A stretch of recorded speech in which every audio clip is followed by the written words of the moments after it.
श्री परमात्मने नमः। श्री गुरु चरण कमलेभ्यो नमः। सच्चिदानंद रूपाय विश्वोत्पत्त्यादिहेतवे तापत्रय विनाशाय श्रीकृष्णाय वयं नुमः।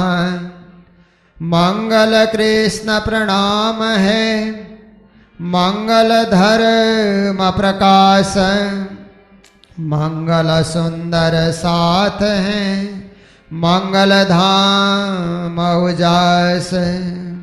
मंगल सुंदर साथ है, मंगल धाम उजास।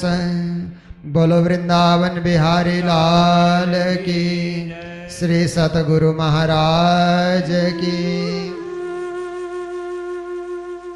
हम सब श्रीमद् भागवत भक्ति रसामृत इस महाग्रंथ का श्रवण मनन निधिध्यास कर रहे हैं। जो कान से सुनते हैं उसको श्रवण कहा जाता है। कान से सुनी हुई बातों को मन तक पहुंचा दे तो उसे मनन कहा जाता है। मन तक पहुंचे बातों को हृदय में उतार लें तो उसको निधिध्यास कहा जाता है। हर शास्त्र में ये 3 विधियां होती है। सबसे पहले सुनना पड़ता है, बिना सुने ज्ञान नहीं होता। इसलिए सत्संग का बड़ा भारी महत्व है। बिना सत्संग विवेक न होई। सत्संग नहीं करोगे तो विवेक का उदय होगा ही नहीं। वस्तु अवस्तु का विवेक नहीं होगा। क्या बोलना चाहिए, क्या नहीं बोलना चाहिए, क्या करना चाहिए, क्या नहीं करना चाहिए, क्या खाना चाहिए, क्या नहीं खाना चाहिए, कहाँ जाना चाहिए, कहाँ नहीं जाना चाहिए। सत्संग नहीं करोगे तो कुछ नहीं पता चलेगा। पर जब आज सत्संग में आओगे, परमात्मा का नाम संकीर्तन करने लग जाओगे, सतशास्त्रों का श्रवण करने लगोगे तो आपको ज्ञान का उदय होगा। फिर आपका विवेक आपको मार्ग निर्देश करेगा कि ये सही है, ये गलत है, ये तुम्हारे लिए उपयुक्त है, ये अनुपयुक्त है, ये खाद्य है, ये अखाद्य है, ये पेय है, ये अपेय है। विवेक से पता लग जाता है। विवेक एक तराजू की भांति कार्य करने लग जाता है। तो ध्यान से सुनना। सुनते समय एकाग्र होकर के सुनना, एकाग्र मन से सुनना। एकाग्र मन होगा तो जो कान से सुनोगे वो मन में पहुंच जाता है। नहीं तो एक कान से सुनोगे और दूसरे कान से निकाल दोगे, वही खाली के खाली। जैसे आए वैसे ही घर चले जाओगे। पर जो श्रोता कान से सुनी हुई बात को मन में पहुंचाएगा वो भूलेगा नहीं। घर जाते ही किसी ने पूछा आज क्या सुन करके आए, अगर कान से सुनी हुई बात को मन तक पहुंचाया है तो आप भी कथाकार की तरह एक एक प्रसंग को सुनाने लग जाओगे, क्योंकि आपके दिमाग में फिट हो गया वो, आपके माइंड में वो फिट हो गया। फिर जल्दी से वो उतरेगा नहीं दिमाग से, दिमाग में चढ़ गया, दिमाग में टेप हो गया, रिकॉर्ड हो गया। जो बात दिमाग में रिकॉर्ड हो जाता है उसे आत्मसात करना, उसे हृदय में उतारना, हृदयंगम करना, उसे जीवन के पग पग में उतार लेना, ये और महत्वपूर्ण बात है।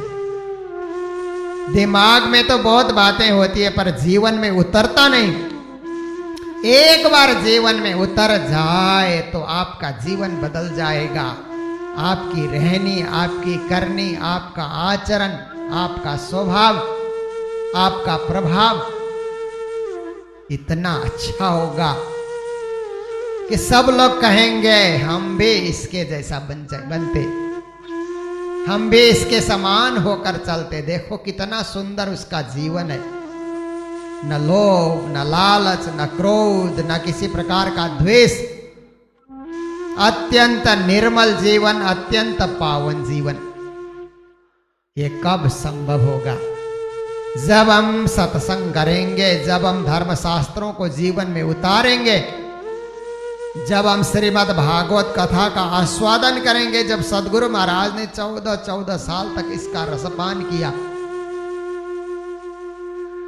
प्राणनाथ जी महाराज ने भी रसपान किया। छत्रसाल महाराज को जगाने के लिए लालदासी महाराज जाते हैं तो दरबार में पहुंच करके सबसे पहले भागवत का श्लोक सुनाते हैं। जन्माद्यस्य तन्वयादितरतश्चार्थे स्वविज्ञा स्वराट सच्चिदानंद रूपाय विश्वोत्पत्त्यादि हेतवे। भागवत से छत्रसाल की आत्मा को झंकृत किया। हम इस भागवत के द्वारा हृदय को झंकृत करें और हमारे महामते प्राणनाथ जी की वाणी, जो सबसे पूज्य, सबसे आदरणीय, सबसे सम्माननीय उच्च कोटि की वाणी, उस वाणी को हृदयंगम करके, हृदय में उतार करके चले। जीवन हमारा धन्य होगा, पावन होगा, सुखद होगा, अर्थपूर्ण होगा। जीवन को निरर्थक नहीं बनाना है, अर्थहीन जीवन नहीं जीना है, अर्थपूर्ण जीवन जीना है, महत्वपूर्ण जीवन जीना है। एक बार ये जीवन मिला, परमात्मा ने कृपा करके 84 का चक्र में भटकते भटकते कितने कष्टों को सहने के बाद परमात्मा ने कृपा करके ये मानव का शरीर हमें दिया है। इसका पूरा पूरा सदुपयोग करना चाहिए, इसका लाभ लेना चाहिए, ये पुण्य का फल भोगना चाहिए। ये फल भोगना तभी संभव होगा जब हम शुद्ध आचरण के साथ परमात्मा की भक्ति में एकाग्र हो जाते हैं, आत्मा को तारने का कार्य करते हैं, परमधाम प्राप्ति का मार्ग ढूंढ लेते हैं और उस पे चलना प्रारंभ करते हैं। तभी हमारी जागनी होगी और तभी ये सतशास्त्रों का उपदेश भी अक्षरशः सत्य साबित होंगे। श्रीमद् भागवत का बहुत ही सुंदर ज्ञान आप श्रवण कर रहे हैं। कहते हैं ज्ञानमज्ञात तत्वाय यो दद्यात् सत्पथये मृतम कृपालोर दीननाथस्य देवस्यानुगृह्यते। कहते हैं कि ये जो ज्ञान है ये साक्षात परमात्मा का ज्ञान है, ये साधारण ज्ञान नहीं है, ये मानवकृत ज्ञान नहीं है, मानवीय मस्तिष्क से बना हुआ ज्ञान नहीं है। ये ईश्वरीय तत्व के द्वारा, ईश्वरीय शक्ति के द्वारा, ये भगवत तत्व के द्वारा निर्मित ज्ञान है। इसलिए इसको अमृत समझो। ये ज्ञान अमृत के समान है। मंथन के द्वारा जैसे दही के मंथन से मक्खन तैयार होता है, इसी तरह 17 पुराणों के मंथन के बाद ये ज्ञान, ये मक्खन, ये श्रीमद् भागवत तैयार हुआ है। इसलिए इस भक्ति मार्ग के इस ग्रंथ के मर्म को समझो और आप ज्ञानी बन जाओ।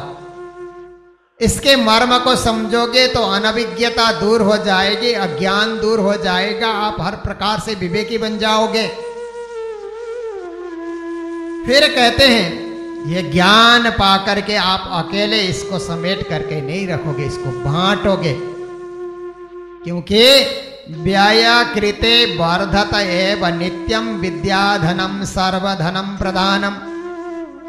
ये विद्या रूपी धन, ज्ञान रूपी धन का महत्व क्या है?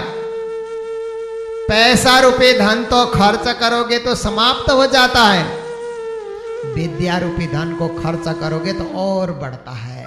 जितना खर्च करोगे, जितना दूसरों को सुनाओगे, उतना आपके पास वृद्धि होती रहेगी। ये विद्या, ये ज्ञान बढ़ता रहेगा। व्यय करने से बढ़ता है और संग्रह करने से घट जाता है। ये ऐसा धन है, इसलिए लोगों को सुनाना। तभी तो प्राणनाथ जी महाराज ने कहा तुम कहियो अपने साथ को, जो तुझे खुले बचन ना, शुद्ध तो नहीं कछु साथ को, पर तो भी अपने सजन्ना। जितना आपको याद है उतना लोगों को सुनाइए। लोगों को उतना भी नहीं पता है, कुछ नहीं पता है लोगों को, उतना भी तो संदेश दो। कुछ आपने सुना, कुछ आपने जाना, लोगों को बताओ तो उनकी भी आत्मा जाग जाएगी, उनका भी भला होगा, उनका भी कल्याण होगा। तो इस प्रकार से कहते हैं दूसरे को प्रदान करने वाला यह ज्ञान है। और इसके द्वारा, इस ज्ञान के द्वारा दीन वत्सल भगवान कृपावान बन करके आपके नजदीक होंगे, आपके करीब होंगे। परमात्मा दूर नहीं है। पर्दा तू ही करता है, अंतर न आड़े नूर। श्री जी ने कहा परमात्मा के आगे तुमने ही माया का पर्दा डाल रखा है, अज्ञान का पर्दा डाल रखा है, उसे उठाओ, परमात्मा तुम्हारे करीब है। तो कहते हैं जा पर कृपा प्रभु की होए, ता पर कृपा करत सब कोय।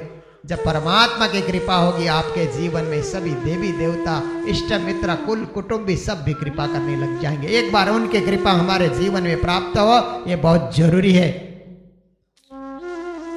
आगे कहते हैं ध्रुव के वंश में बहुत से अच्छे अच्छे राजा हुए। श्रीमद् भागवत में उन राजाओं के चरित्र का चित्रण किया गया है जो ज्यादा ही प्रसिद्ध हुए, ज्यादा ही प्रख्यात हुए, या तो उनका नाम आता है। ये ज्यादा ही कुख्यात हुए। एक होता है प्रख्यात और दूसरा होता है कुख्यात। एक होता है फेमस और दूसरा होता है नोटोरियस, कुख्यात। या भले का नाम आता है या बुरे का नाम आता है। श्रीमद् भागवत में या अच्छे से अच्छे राजाओं का वर्णन किया गया है, या बुरे से बुरे राजा हो गए। जैसे आपने दक्ष की बात सुनी, दक्ष ने जो कुछ किया अच्छा नहीं किया, धुंधुकारी ने जो कुछ किया वो अच्छा नहीं किया। इसी तरह से बहुत सारे ऐसे ऐसे इतिहास आएंगे जो कुख्यात के इतिहास आएंगे और प्रख्यात के भी इतिहास आएंगे। हम इतिहास को क्यों सुने, हम पुराणों को क्यों सुने? इसलिए कि पूर्वजों ने जो बुराइयां की उसे हमें नहीं दोहराना है। हमारे पूर्वजों ने जो अच्छाइयां की उसका अनुकरण करना है। उनकी बुराइयों को छोड़ करके उनकी अच्छाइयों को, जो अच्छाइयों की शिक्षा दे करके गए, उसे ग्रहण करना है। इसलिए हम इतिहास सुनते हैं, इसलिए हम पुराण सुनते हैं। तो राजा अंग हो गए ध्रुव के वंश में। बड़े भले राजा थे, प्रजापालक थे। हर प्रकार से उस समय के राजा लोग यज्ञ हवन आदि भी किया करते थे। इस प्रकार से राजा अंग ने वर्षों तक राज किया, पर उनके यहाँ कोई संतान नहीं हुई। तो संतान न होने के कारण फिर राजा लोग उस समय क्या है, 4 आश्रम का धर्म पालन करते थे। ब्रह्मचर्य, गृहस्थ, वानप्रस्थ, संन्यास। 25 साल तक ब्रह्मचर्य विद्या अध्ययन करना, 25 से 50 साल तक गृहस्थ धर्म का पालन करना, 50 से 75 साल तक वानप्रस्थ बन जाना, वन प्रवेश की तैयारी करना, वन में जाकर के सत्संग करना, और 75 से 100 साल तक संन्यास्त होकर के परमात्मा की भक्ति में लीन हो जाना। ये आश्रम धर्म को उस समय के राजा लोग अपनाते थे। तो देखते हैं कि अब मेरा वानप्रस्थ का समय आ रहा है, परंतु कोई संतान नहीं है। अब कौन संभालेगा? मुनियों को बुलाया, ऋषियों को बुलाया, तो उन्होंने कहा महाराज पुत्र प्राप्ति के लिए आपको यज्ञ करना होगा, और यज्ञ करने से पुत्र की प्राप्ति हो जाएगी। उन्होंने यज्ञ भी कर लिया, और यज्ञ करने के बाद पुत्र तो हुआ, परंतु वो सुपुत्र नहीं कुपुत्र हुआ। क्या पता किसके घर कौन आ जाए। देखिए अब राजा उग्रसेन के घर में कंस आ गया, और हिरण्य, आप देखिए ये हिरण्यकशिपु के घर में प्रहलाद, महादुष्ट राजा है, उसके घर में भक्त जन्म ले रहे हैं। और राजा बड़े प्रतापी हैं, परमात्मा के भक्त हैं, तो कंस जैसा उग्र पुत्र जन्म लेता है। किसके घर कौन आता है, क्या प्रारब्ध है, कुछ पता नहीं चलता। तो राजा अंग के यहाँ भी बेन नाम का पुत्र हुआ। राजा तो वन में चले गए, राजा के बिना देश नहीं चलेगा, इसीलिए ऋषियों ने मुनियों ने आकर के राजा बेन को ही राज सिंहासन में बैठा दिया। जब राज सिंहासन में बैठा तो उसने पहले प्रवचन में ही कहा, मंत्रियों, कहता है अब मैं राजा बन गया हूं तो ये ऋषि मुनि महात्मा मेरे आदेश के बिना यज्ञ नहीं कर सकते, हवन नहीं कर सकते, जो कुछ करेंगे मुझे पुश करके करेंगे। फिर कहता है मेरा राज्य निरंकुश राज्य होगा, किसी के अर्जी विनती को नहीं सुनी जाएगी, जो मैं कहूंगा वही होगा।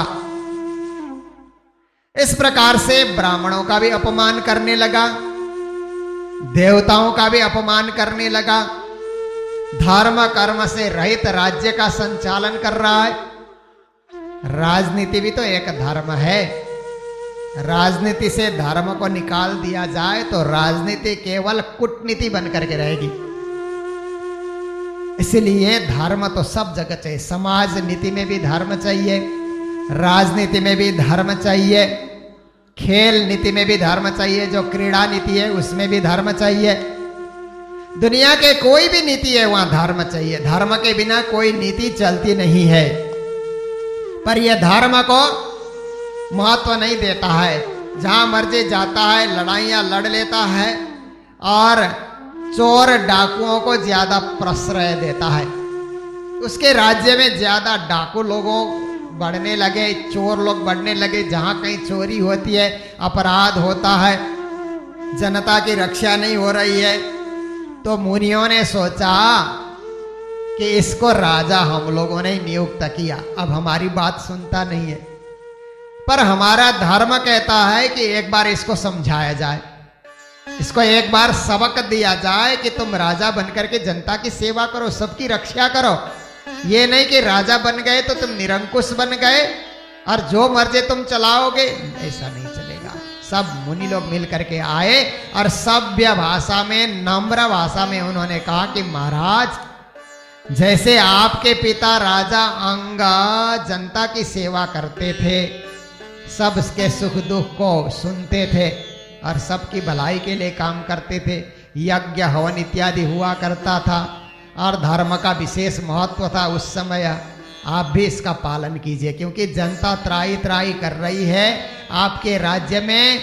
सब प्रकार से यह धरती भी अन्न इत्यादि का उपार्जन नहीं कर रही है, धरती से लेकर के सारी प्रजा आपसे नाखुश है। इसलिए अपने राजनीति में आप बदलाव लाइए, अपने विचारों में आप बदलाव लाइए। महाराज, जब राजा बेन को ऐसा कहा गया तो कहने लगा, अरे मूर्खों, तुम लोग तो मेरी प्रजा हो, मुझे क्या शिक्षा देने के लिए आए हो? मैं राज सिंहासन पे बैठा हूं तो मैं ही सब कुछ हूं, इसलिए जो मैं कहूंगा वही होगा। अब यहां पर न कोई धर्म होगा, न कोई देवता रहेंगे, न कोई और पूजा करने योग्य रहेंगे। राजा कोई बन जाता है तो देवी देवता तो उसके अंग अंग में आकर के बस जाते हैं, इसलिए मेरी पूजा करो, सब देवताओं की पूजा हो जाएगी। हवन यज्ञ करने की कोई जरूरत नहीं है और मुझे शिक्षा देने की भी कोई जरूरत नहीं है। ऐसा करके ऋषियों के शिक्षा को ग्रहण करने के लिए तैयार नहीं हो रहा है। उस समय ऋषियों ने विचार किया कि हम विनम्रता से प्रार्थना कर रहे तब भी ये नहीं सुन रहा है, तो इस राजा को अब यहाँ पर और अतिरिक्त दिन राज्य करने देंगे तो ये तो बुराइयां ही मचाता जाएगा, इसलिए इसको नष्ट कर देना चाहिए, पदच्युत कर देना चाहिए। ऐसा ऋषियों ने सोचा, क्योंकि पापी जितना दिन रहेगा पापी बढ़ाता रहेगा, इसलिए उस पापी को नष्ट कर देना ही अच्छा है।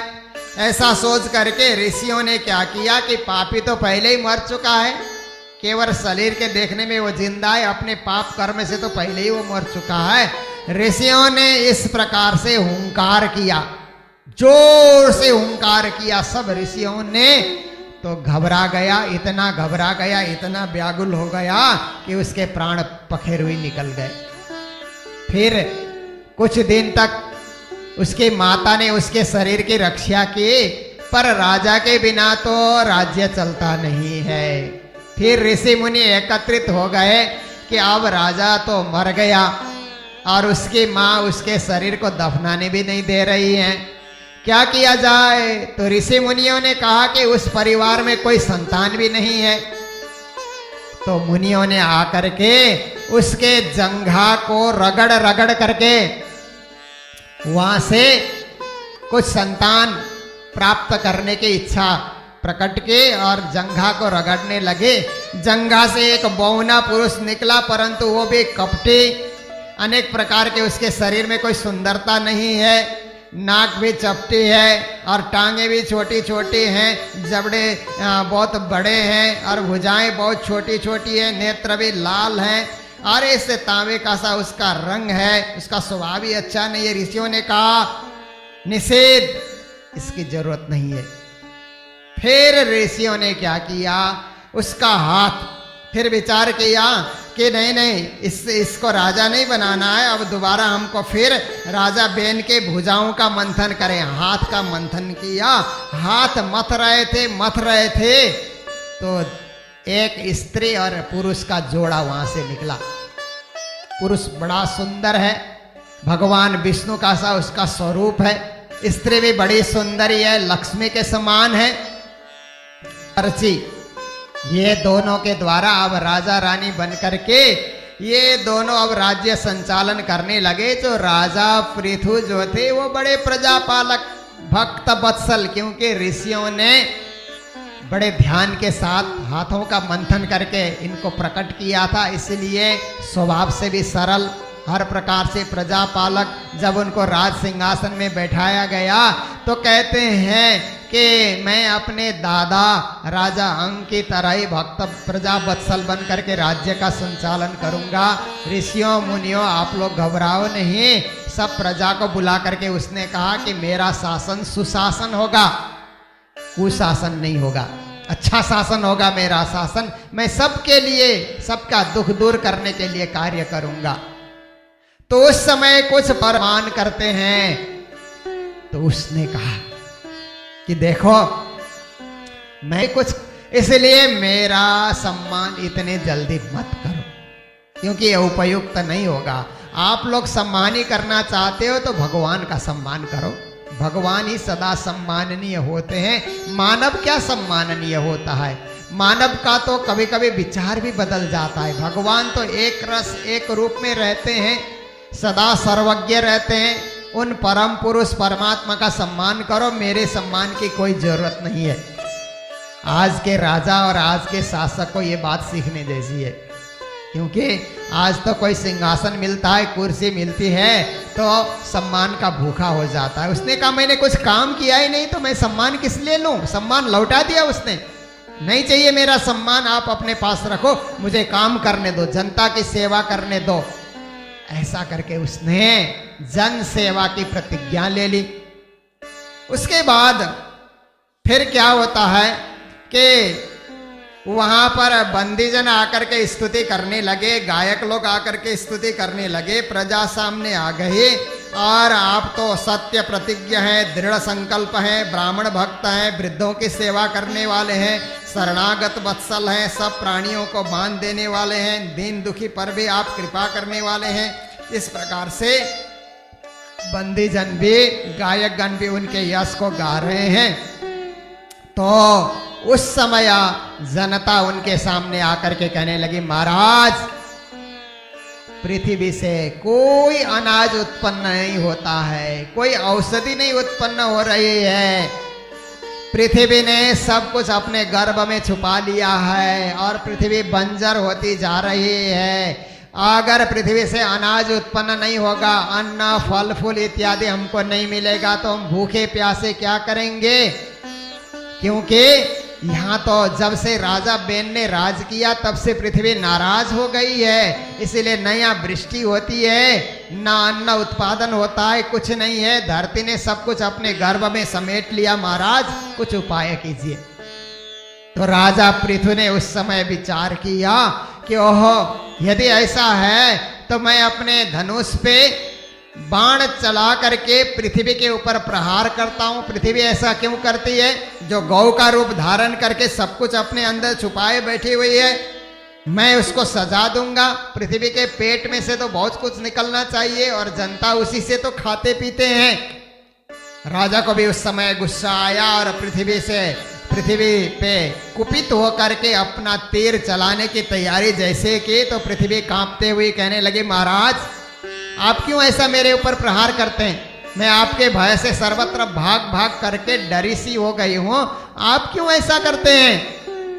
कहा हमें जनता के लिए अनाज चाहिए, जनता के लिए फल फूल चाहिए, जनता के लिए हरियाली चाहिए, गाय भैंस चरने के लिए हरियाली घास चाहिए। तुमने तो घास सब कुछ छुपा लिया, कुछ नहीं है, बंजर हो गई तुम, ऐसे कैसे चलेगा?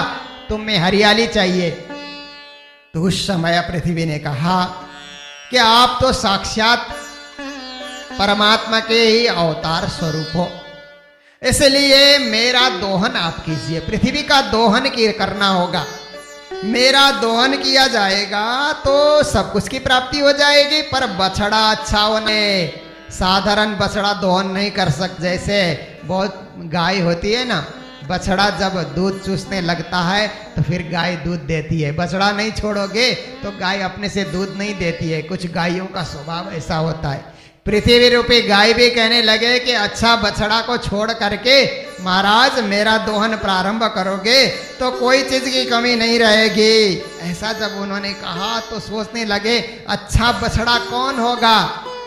सबसे पहला मानव स्वयंभू मनु, ये सबसे अच्छे बछड़े के रूप में पृथ्वी का दूध निकाल सकते हैं, पृथ्वी का दोहन कर सकते हैं। उनको ही बछड़ा बनाया गया। मनु महाराज से प्रार्थना की गई कि आप बछड़ा बन जाइए और पृथ्वी का दोहन कीजिए।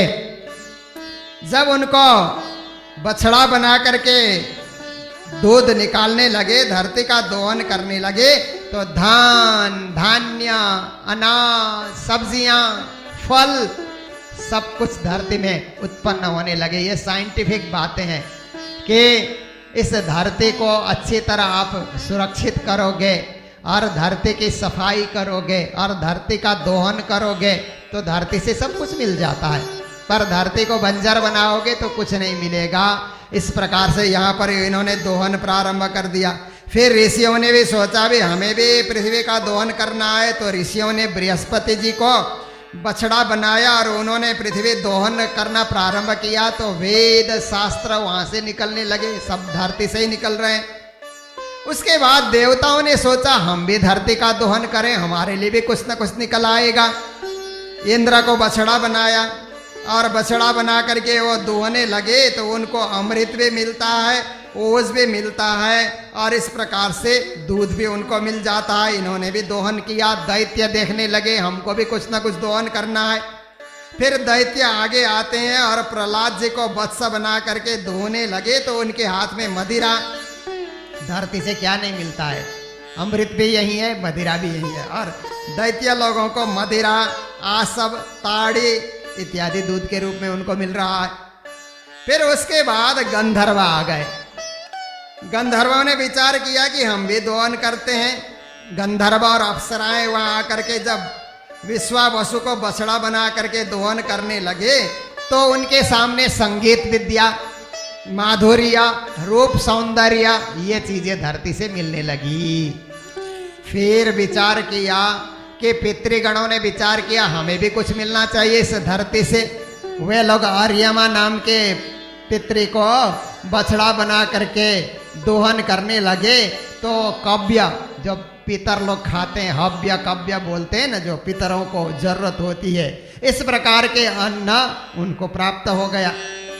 फिर कपिल देव जी को बछड़ा बना करके सिद्ध पुरुषों ने पृथ्वी का दोहन किया तो अणिमा, गरिमा नाम की अष्ट सिद्धि उनको मिल गई। अष्ट सिद्धि नवनिधि द्वारे हम लोग गाते हैं ना पौड़ावनी में, उस प्रकार के अष्ट सिद्धियां उनको मिलने लगी। फिर विद्याधरों ने उस समय दोहन किया तो विद्या की प्राप्ति उनको हो जाती है। किम पुरुषों ने मय को बछड़ा बना करके दोहन करना शुरू कर दिया तो उनके सामने भी तरह तरह की मायावी विद्या इसी धरती के द्वारा दूध के रूप में उनको मिलने लगा।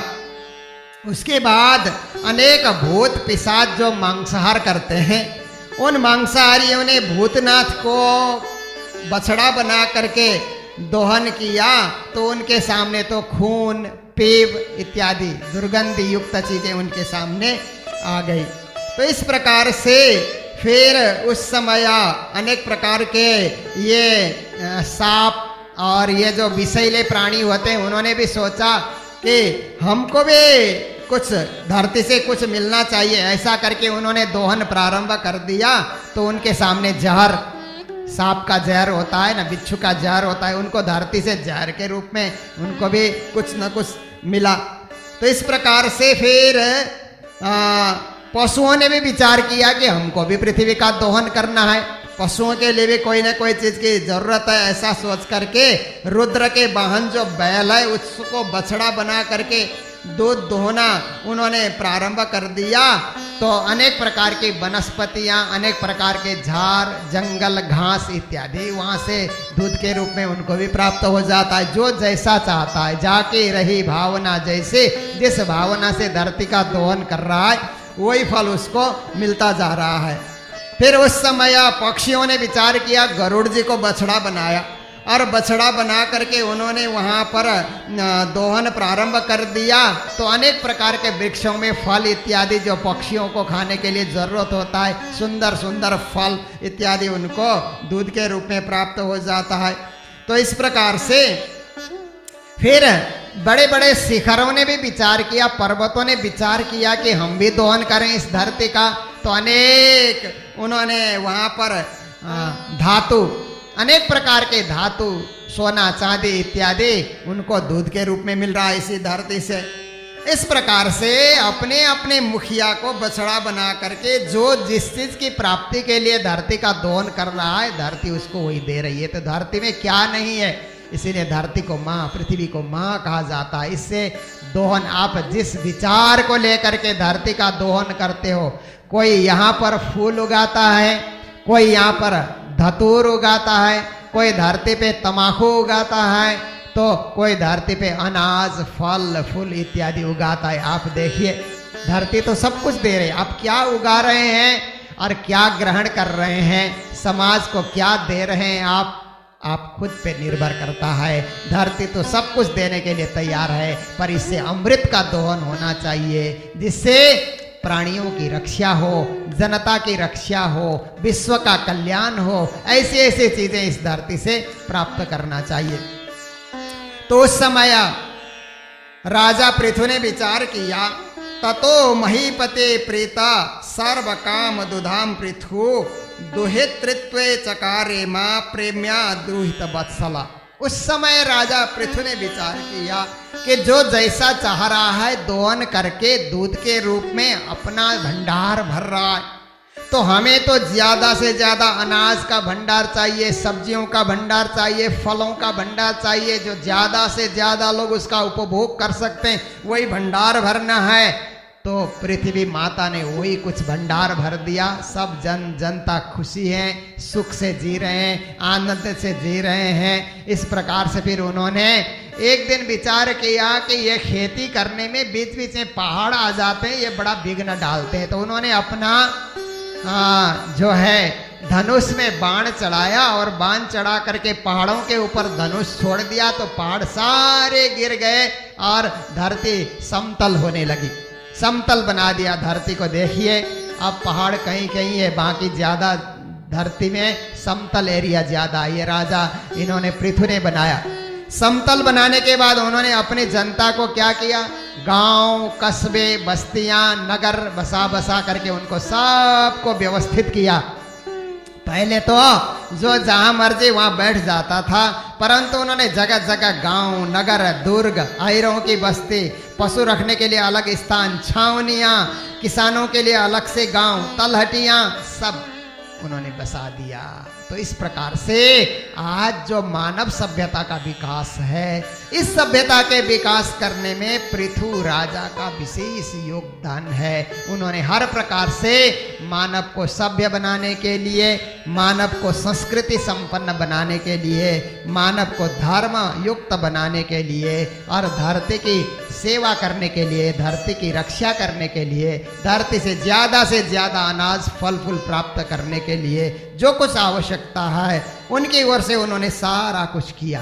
फिर बाद में विचार करने लगे अब अश्वमेध यज्ञ करना चाहिए। राजा लोग बड़े नामी हो जाते हैं तो छोटे छोटे राजाओं को चैलेंज करके अश्वमेध यज्ञ करते थे। इन्होंने भी अश्वमेध यज्ञ प्रारंभ किया, घोड़े को छोड़ दिया, घोड़े के पीछे पीछे सेना जाती है और जो भी राजा घोड़ा को बांध लेता है, रोक लेता है, उसके साथ युद्ध होता है, उसको भी हरा देते हैं।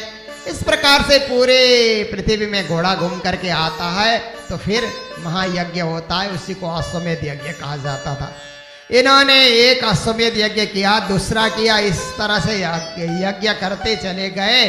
पर कोई धरती में 100 अश्वमेध यज्ञ करता है तो इंद्र का आसन डोलने लगता है। इंद्र घबरा जाता है कि 100 अश्वमेध यज्ञ हो गया तो इंद्र को आसन खाली करके धरती में आना पड़ेगा। 100 अश्वमेध करने वाला राजा वहां जाकर के इंद्र बन जाता है। तो जब इनके अश्वमेध यज्ञ अब 90 से ऊपर चले गए, 94, 95, 96 होने लगे तो इंद्र ने विचार किया अब घोड़े को छुपा देना चाहिए। कभी साधु के भेष में, कभी बैरागी के भेष में, कभी फकीर के भेष में, कभी भीख मंगा के भेष में आकर के इंद्र घोड़ा छुपा देता है।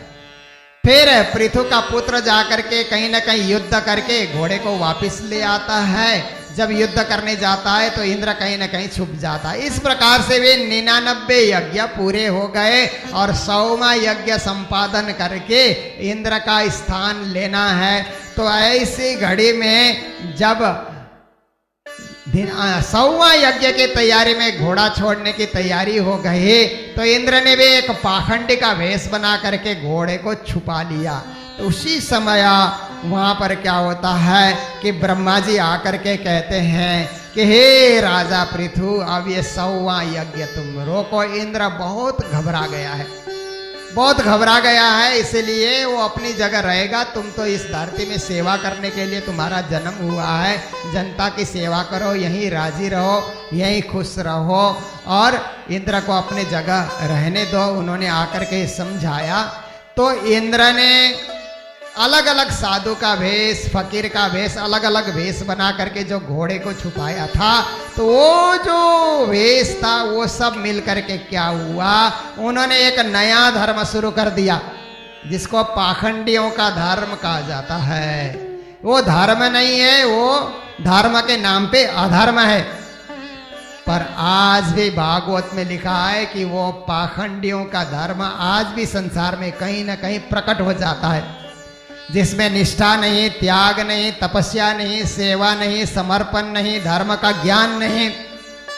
ऐसे लोग खड़े हो जाते हैं और वो इंद्र का छोड़ा हुआ वेश धारण करके हम ही गुरु हैं, हम ही महात्मा हैं, हम ही प्रवचन करता हैं, हम ही उपदेष्टा हैं, ऐसा करके फिर असली धर्म के असली स्वरूप को बिगाड़ करके धर्म का विकृत स्वरूप जनता के समक्ष प्रस्तुत कर देते हैं। और जनता भी कभी कभी माया के वशीभूत होकर के उनके पीछे पीछे दौड़ने लग जाती है। पर श्रीमद् भागवत में कहा ऐसे पाखंडियों के पीछे, ऐसे धर्म का स्वरूप बिगाड़ने वाले के पीछे कभी नहीं जाना चाहिए, उससे आपका कल्याण नहीं होगा, क्योंकि ये तो इंद्र का विकृत स्वरूप है। विकृत स्वरूप से जो धर्म का प्रचार होता है वो कभी मोक्षगामी नहीं होगा, परम पद प्राप्ति नहीं करेगा। तो इस प्रकार से फिर क्या होता है कि आगे जाकर के महाराज पृथु की यज्ञशाला में भगवान विष्णु भी दर्शन देने आते हैं और राजा पृथु की बड़ी प्रशंसा करते हैं कि तुमने प्रजापालक बन करके बड़ा अच्छा कार्य किया, आज तक के राजा जो नहीं कर सके थे तुमने कर दिखाया, इसीलिए तुमने उत्तम मध्यम सब अधम सबके सुख दुख को तुमने सुना और इंद्रिय जीत बन करके तुम यहाँ पर राज्य करते रहे। पृथु भी बोले हे भगवान, ये तो आपकी कृपा है, आपने आशीर्वाद दिया तो मैं जनता की सेवा करने में सक्षम हुआ।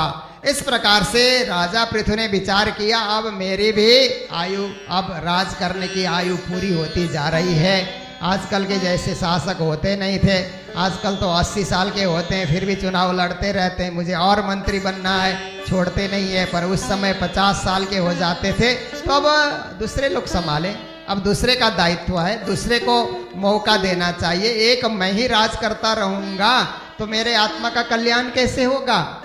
इस तरह से जनता को उपदेश देने लगे कि मेरा कार्यकाल पूरा हो गया है, आप लोग धार्मिक बन करके, धर्मपरायण बन करके, धर्म के अनुयायी बन करके आप लोग चलते रहें और अपने जीवन को परम पद मोक्ष पद की ओर लेकर के चलें।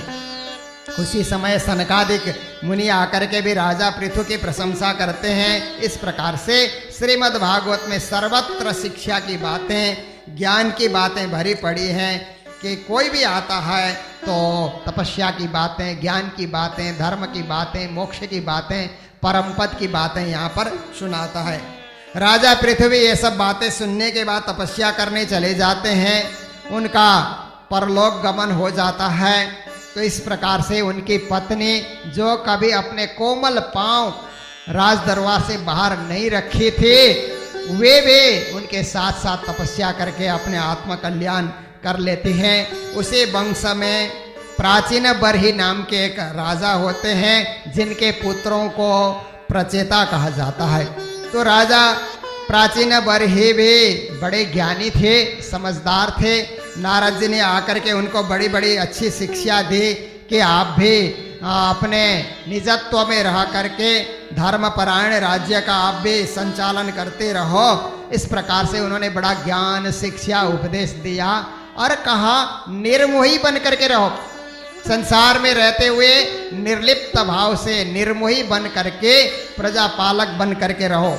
तो उन्होंने इसी संदर्भ में नारद जी ने राजा प्राचीन बरही को कहा कि हे राजा, तुम्हारे से पहले जितने राजा हो गए अश्वमेध यज्ञ के नाम में और बहुत सारे यज्ञ के नाम में पशुओं का बलि देते रहे, पर तुम देखो जो राजा पशुओं के बलि चढ़ाता है वो राजा मर जाता है तो वो पशु आकाश में उससे बदला लेने के लिए तैयार होते हैं। उन्होंने कहा देखो राजन, हजारों पशुओं को जिन्होंने बलि दिया है, आकाश में देखो तुम्हारे प्राण को पीड़ा पहुंचाने के लिए वो पहले से तैयार बैठे हुए हैं और तुमको अपने सींग से, अपने खुर से, अपने पांव से तुमको कष्ट दे दे करके परेशान करेंगे। इसलिए पशु बलि ठीक नहीं है, कहीं भी पशु बलि चढ़ाना ये धर्म नहीं है, ये अधर्म है। पर बहुत सारे लोग अधर्मम धर्म मन्यते इति तामसावृता, तामसी लोग करते हैं अधर्म और सोचते हैं धर्म कर रहे हैं। पशु को बलि चढ़ाना तो बिल्कुल अधर्म है, वो भी जीना चाहता है, उसको मार करके बलि चढ़ाने से तुम्हारी आत्मा को शांति नहीं मिलेगी। जब मरोगे वही पशु आकर के तुमको नोचने लग जाएंगे, तुम्हारे प्राण पखेरु को कष्ट देंगे। इसलिए राजा ऐसा कार्य नहीं होना चाहिए। फिर उन्होंने कहा कि देह गेय में आसक्त भी नहीं रहना चाहिए। व्यक्ति को कभी देह गेय में आसक्त हो करके ये मेरी पत्नी, ये मेरा परिवार, ये मेरा घर, ऐसा कभी ज्यादा माया में नहीं फंसना चाहिए। उन्होंने एक पुरंजन, प्राचीन इतिहास, राजा पुरंजन का इतिहास उनके सामने रखा कि कोई एक समय था कि एक पुरंजन नाम का एक बड़ा यशस्वी राजा था और उसका एक अभिज्ञात नाम का मित्र था। वो मित्र उसके साथ साथ चलता था और मित्र हर प्रकार से उसकी रक्षा करता था, परंतु पुरंजन को पता नहीं था कि मेरी रक्षा में कौन मेरे पीछे पीछे चल रहा है। तो पुरंजन सर्वत्र घूम करके कहाँ राज्य की स्थापना करूं, ऐसा सोच करके कहाँ भोगों को भोगूं, अपनी लालसा को कहाँ पर पूर्ण करूं, ऐसा सोचता हुआ भारत खंड में आया तो 9 द्वार की एक नगरी उसने देखी, उस नगरी में वो प्रविष्ट हो गया। वो 9 द्वार की नगरी उसको भा जाती है और वहां जाने के बाद तो अनेक बगीचे, परकोटे, रे जीव शरीर मंदिर सुहामणो। प्राणनाथ जी महाराज ने भी कहा है, जीव को शिक्षा देते हुए कि शरीर 9 द्वार का ये एक मंदिर बना हुआ है। इसी तरह 9 द्वार के उस राज्य में वो प्रवेश कर रहा है। फिर राजा पुरंजन ने वहाँ घूमते घूमते देखा कि एक सुंदरी वहाँ पर अकस्मात उनके नज़र में आती है। सुंदरी के साथ और बहुत सारी नायिकाएं भी साथ साथ चल रही हैं। वहाँ 5 फण वाला एक सर्प जो है द्वारपाल बन करके रक्षा कर रहा है, और भोली भाली वो किशोरी भी उनके पास आकर के खड़ी हो गई। तो राजा पुरंजन ने कहा कि इस नगरी में मैं यहाँ का राजा हूँ, परंतु मेरे पास कोई रानी नहीं है। ए सुंदरी, तुम मेरी रानी बन जाओ तो मेरा सारा कार्य सिद्ध हो जाएगा। सुंदरी ने भी स्वीकार कर लिया कि महाराज, मैं भी ऐसे ही सोच रही थी कि कोई मुझे भी नायक मिलना चाहिए, मेरा रक्षक मिलना चाहिए। अच्छा हुआ आप मिल गए। अब राजा रानी साथ में होकर के अब वहाँ पर रहते हैं। नगरी में कोई चीज़ की कमी नहीं है, सब कुछ पर्याप्त है, पर सांसारिक भोगों में, माया में, अज्ञान में, अंधकार में फंसते चले जाते हैं। और धीरे धीरे पुरंजन को उस रानी के प्रति इतना आकर्षण हो जाता है कि अब जो रानी उसको उठो बोलने से उठती है, बैठो बोलने से बैठता है, खाओ बोलने से खाने लग जाता है, चलो बोलने से चलने, परवश हो गया। इस प्रकार कोई भी किसी के परवश नहीं होना चाहिए। भागवत की यही शिक्षा है। ना पुरुष को स्त्री के बस होना चाहिए, ना स्त्री को पुरुष के बस होना चाहिए। पति पत्नी का संबंध तो संसार में जुड़ा हुआ है, पर हर एक को परमात्मा के अधीनस्थ चलना चाहिए। मालिक तो ऊपर बैठा हुआ है, हम उसके अधीन में चलें। क्यों किसी के परवश होकर के किसी के प्रति ज्यादा आसक्त हो जाना, यह देह गेह भाव, ये सही नहीं है। इससे ऊपर उठना चाहिए।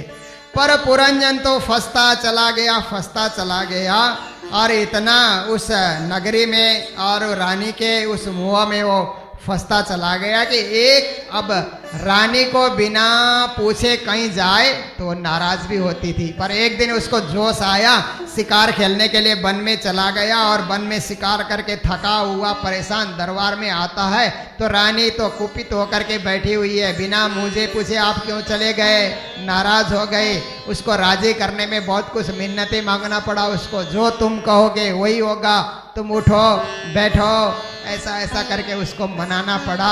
बहुत मुश्किल से वो मानने को तैयार हो गई। इस प्रकार राजा के बल बुद्धि विवेक को वो छीनती जा रही है, सब अपने बस में कर रही है, क्योंकि माया तो इसी प्रकार से जगत में बांध करके रखती है।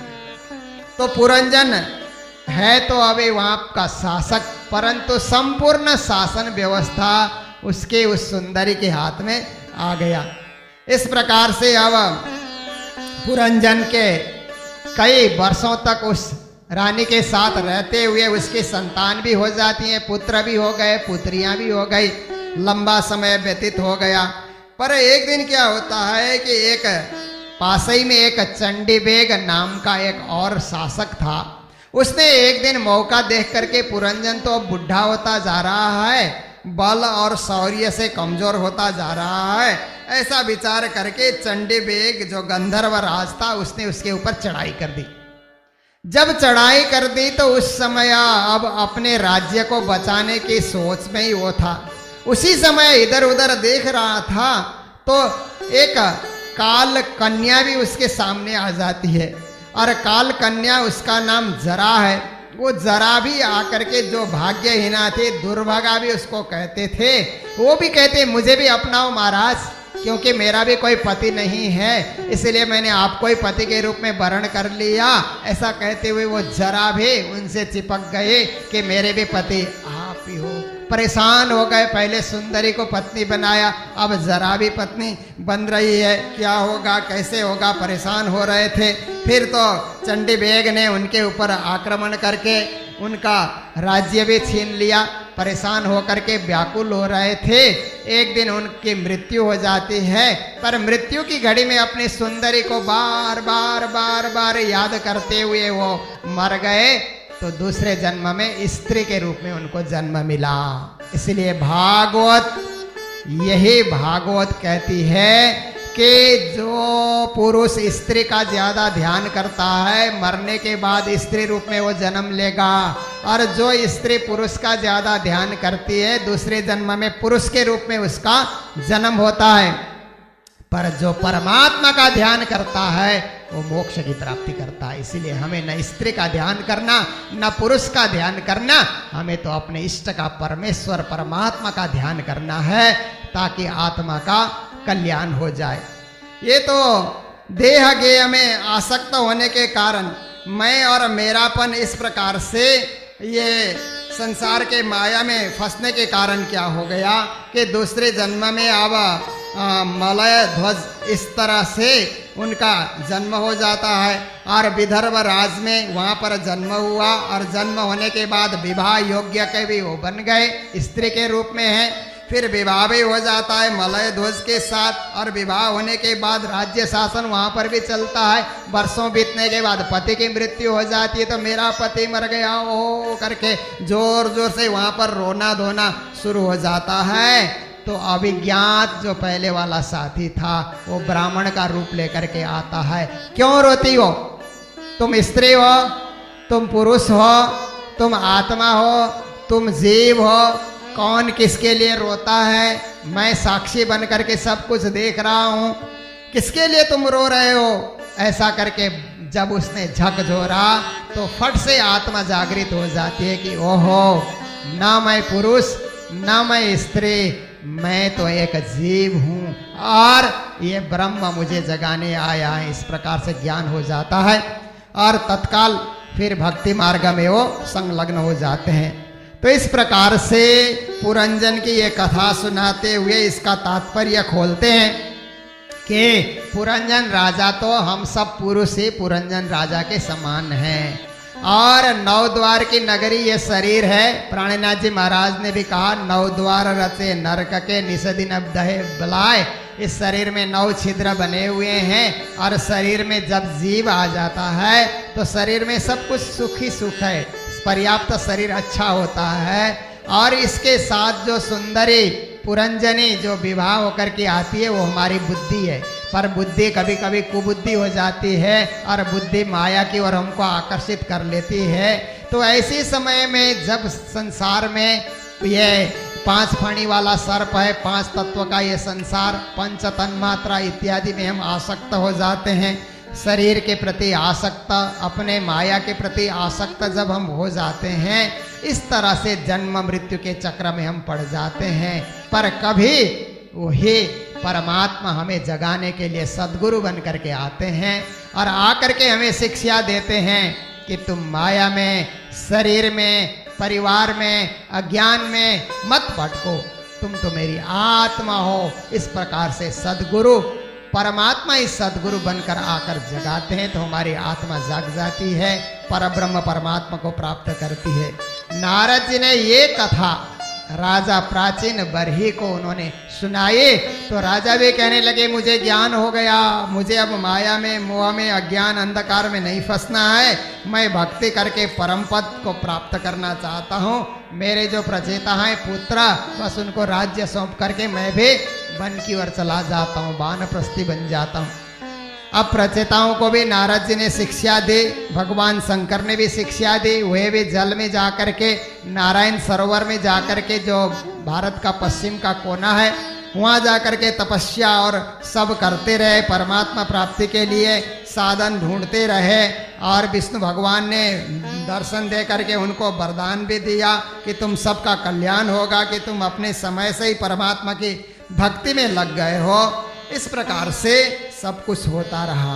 नारद जी ने भी जाकर के प्रचेताओं को शिक्षा दी, बहुत शिक्षा दी, पर एक श्लोक बहुत महत्वपूर्ण का नारद जी ने कहा है, जो आप हम सब के लिए सुनना अत्यंत उपयोगी होगा। नारद जी क्या कहते हैं? यथा तरोर्मूल निषेचनेन तृप्यन्ति तस्कंद भुजोपशाखा प्राणोपहारास यथेन्द्रियाणम तथैव सर्वारणम अच्युते ज्या का। हे प्रचेताओं, वृक्ष को सींचना है तो वृक्ष के जड़ में पानी डालो।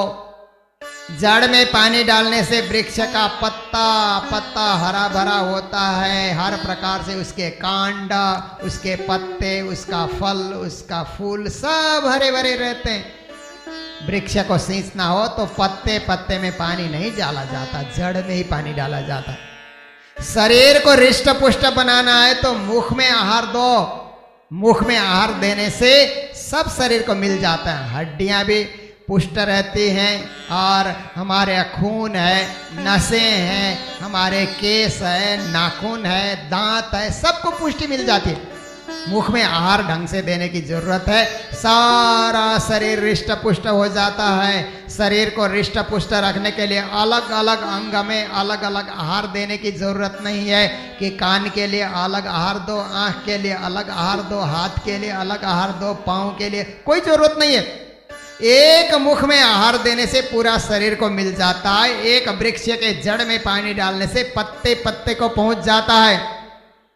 तथैव सर्वारणम अच्युतेज्या, उन्होंने कहा इसी प्रकार से एक अच्युत परब्रह्म श्री कृष्ण जो कभी च्युत नहीं होते, ऐसे अखंड अविनाशी परब्रह्म श्री कृष्ण की पूजा करोगे तो सब देवी देवताओं की पूजा अपने आप हो जाएगी। इसलिए अलग अलग देवता, अलग अलग देवी, अलग अलग स्थान में जाकर के पूजा करने की कोई आवश्यकता नहीं है। एक परब्रह्म परमात्मा की भक्ति करो, सबकी भक्ति हो जाएगी। इसलिए कहा एक साधे सब सधे, सब साधे सब जाए, जो तो सींचे मूल को फले फूले हरि आए। ज्ञानियों ने क्या कहा, एक को साधो सब सज जाता है। सबको साधने जाओगे तो एक भी हाथ में नहीं रहेगा।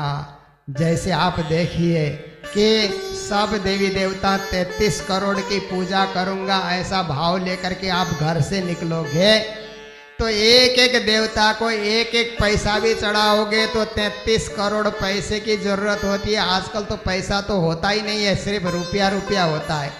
33 करोड़ को एक एक रुपया चढ़ाने के लिए आप निकलोगे तो 33 करोड़ रुपया का थैला लेकर के आपको चलना होगा, तभी सबको चढ़ाया जाएगा।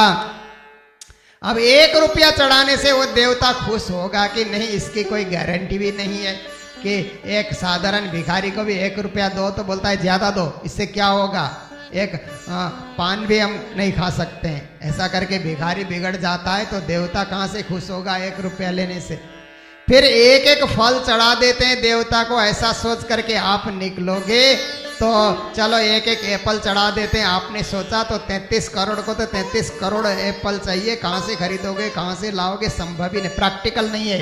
कहना आसान होता है कि 33 करोड़ देवी देवता की पूजा करो, पर होता नहीं, संभव नहीं है। तो आप देखिए, आप 33 करोड़ का नाम भी याद नहीं कर सकते हम, कहाँ उनका नाम है, कौन से ग्रंथ में है, कब पढ़ेंगे, कब याद करेंगे, कब भजेंगे। और उनको रिझाना है तो 33 करोड़ मंत्र का जाप भी करना पड़ेगा, संभव नहीं है। ये किसी भी हालत में संभव नहीं है। इसलिए एक को साधो, जो मूल है, जो सबसे परे है, सबसे बड़े है, सबसे महान है, जिससे परे कोई नहीं। सा काष्ठा सा परागति, जिससे परम गति कुछ है नहीं, वही सबसे परे है, उससे परे कुछ नहीं। ऐसे पर ब्रह्म अक्षरातीत पूर्ण पुरुषोत्तम को जान करके, पहचान करके, वृक्ष के जड़ में पानी डालने की भांति उनकी भक्ति करोगे, सारे देवी देवताओं को अपने आप पहुंच जाएगा, अपने आप खुश होंगे। क्योंकि जड़ में आपने सींचा है, पत्ते पत्ते में आपने नहीं सींचा है। पत्ते पत्ते में सींचोगे जड़ तो सूख जाएगा, और जहाँ जड़ सूख गया, छिणे मूले नैव शाखा न पत्रम, हमारे शास्त्र कहते हैं मूल ही जहाँ सूख गया तो पत्ते हरा भरा होने से क्या होगा, एक दिन पत्ते भी सूख जाएंगे। इसलिए मूल को हरा भरा रखना बहुत जरूरी है, मूल की भक्ति करना बहुत जरूरी है। ये श्रीमद् भागवत की बहुत बड़ी शिक्षा है। भागवत सुनने वालों को इसका पूरा पूरा ज्ञान होना चाहिए। भागवत में क्या है, 9वें स्कंद तक देवताओं का चरित्र, ऋषियों का चरित्र, मुनियों का चरित्र, भक्तों का चरित्र, और 10वें स्कंद से श्री कृष्ण का चरित्र। मतलब सबको देखो, सबको पहचानो और एक को पकड़ो। जो पकड़ना है, जो प्राप्त करना है, जो नहीं छोड़ना है, वो परब्रह्म है, अक्षरातीत हैं, सबके स्वामी, सबके मालिक। ऐसे सच्चिदानंद परब्रह्म परमात्मा के हम भक्त बन जाएं, सब कुछ की प्राप्ति होगी। फिर उन्होंने प्रचेताओं को और शिक्षा देते हुए उन्होंने कहा कि ज़्यादा कामैषणा में नहीं पड़ना चाहिए, क्योंकि संसार के अंतर्गत 4 प्रकार की ऐषणा होती है। ऐषणा मतलब इच्छाएं, तृष्णाएं 4 प्रकार की होती है। एक है वित्तैषणा, धन की इच्छा, ये कभी पूरी नहीं होती है। मुझे धन चाहिए, धन चाहिए। व्यापारी लोग कमाते रहते हैं पर धन की तृप्ति कभी नहीं होती है। तभी तो गुरु महाराज ने कहा ये कमाई है, ये ज़्यादा आई नहीं है, कम आई है, कम ही कम आपको दिखता है। तो ये वित्तैषणा भी कभी पूरी नहीं होती, इसलिए घड़ी 2 घड़ी समय निकाल करके सत्संग करो। वित्तैषणा तो अपने जगह, वो तृष्णा तो बनी रहेगी। बुढ़े हो जाओगे फिर भी तृष्णा नहीं मरेगी। तृष्णा न जीर्णा वयमेव जीर्णा, हम जीर्ण हो जाएंगे, तृष्णा जीर्ण कभी नहीं होगी। और उसके बाद है पुत्रैषणा, पुत्र चाहिए, संतान चाहिए, पर पुत्र कुपुत्र हो गया तो क्या करोगे? इसलिए कहते हैं पुत्र कुपात्र भये धन काहू को, पुत्र सुपात्र भये धन काहू को। पुत्र आपका सुपात्र पुत्र है तो धन देने की जरूरत नहीं है, अपने आप कमाएगा। सुपात्र पुत्र माँ बाप से थोड़ा ही लेते हैं, पढ़ाई हो जाने के बाद खुद ही कमाने लगते हैं, खुद ही नौकरी करने लग जाते हैं। और पुत्र कुपात्र भय धन काहू को, आपका पुत्र कुपात्र है तो भी धन ना दो, क्योंकि वो उड़ा करके खत्म करेगा, सब कुछ खत्म करेगा। इसलिए अपना धन अपने समय में दान पुण्य में लगाओ, समाज की सेवा में, धर्म की सेवा में, राष्ट्र की सेवा में, मानवता की सेवा में मेरी संतान करके दोगे। दुनिया में क्या होता है, जब तक बाप कहीं दान करता है, कहीं भी किसी मंदिर में बाप दान करता है और मंदिर में एक कमरे में बाप अपना नाम लिखाता है, तो बाप का नाम वहाँ लिखा हुआ रहेगा, हमेशा रहेगा। पर बाप मरने के बाद बैंक में जो धन छोड़ करके जाता है, मरने के दूसरे दिन वो धन बाप का नहीं होता, बेटा का हो जाता है। तो जो दान किया वहां तो आपका नाम अमर रहेगा, जो बच्चों के लिए आपने छोड़ा उसके ऊपर दूसरे दिन से आपका कोई अधिकार नहीं रहेगा। इसलिए ज्ञानी जन कहते हैं कि बच्चों का भविष्य उज्जवल करो, पर पुत्रैषणा में न पड़ो। और कुछ लोग सोचते हैं कि पुत्र ही हमें पुंग नाम के नरक से पार करेगा। अरे उस नरक में जाने का काम क्यों करते हो? उस नरक में जाने का काम ही न करो, उसकी क्या जरूरत है? वो करे न करे, हमारी भक्ति से हम तर कर जाएंगे। फिर कामैषणा, संसार की कामना की इच्छा, मुझे घर चाहिए, धन चाहिए, ये चाहिए, परिवार चाहिए, ये चाहिए, ये भी कामना की कभी पूरी नहीं होती कामना। इसलिए कामैषणा को भी परित्याग करो। फिर यशैषणा, मुझे यश चाहिए, कीर्ति चाहिए। नेता लोग कहते हैं ना, ये रास्ता हमने बनाया, स्कूल हमने बनाया, अस्पताल हमने बनाया, यश और कीर्ति के लिए काम करते हैं। ये भी एक तृष्णा है, ये भी एक ऐषणा है। पर श्रीमद् भागवत में कहते हैं एक ऐषणा जो सबसे महान है, मोक्षैषणा, हमें मोक्ष मिले, परमात्मा का चरणार बिंद मिले, हम संसार में भटके नहीं, हमारी आत्मा भटके नहीं, आत्मा मोक्ष को प्राप्ति करे, परमात्मा को प्राप्ति करे। ये सबसे बड़ा लक्ष्य है, इसी लक्ष्य को हमें पाना है। यही भागवत की शिक्षा है, यही महामती प्राणनाथ जी महाराज की वाणी की शिक्षा है, जिसे हम हृदयंगम करें और अपने जीवन को धन्य बनाएं। आज का समय पूर्ण हो गया है और इसी के साथ चतुर्थ स्कंद भी हम लोग पूर्ण कर रहे हैं। कल से पंचम स्कंद में हम लोग प्रवेश करेंगे और धीरे धीरे दसम स्कंद की ओर हम जा रहे हैं श्री कृष्ण से मिलने के लिए। जैसे जैसे दिन व्यतीत होते हैं वैसे वैसे हम श्री कृष्ण के करीब हो रहे हैं और एक दिन कृष्ण दर्शन अवश्य ही करेंगे। तो आइए जय जयकार के साथ अभी के श्रीमद् भागवत कथा को यही विश्राम दे रहे हैं। बोलो सतगुरु महाराज की, कृष्ण कन्हैया लाल की, श्री प्राणनाथ प्यारे की, सर्व सुंदर साथ की।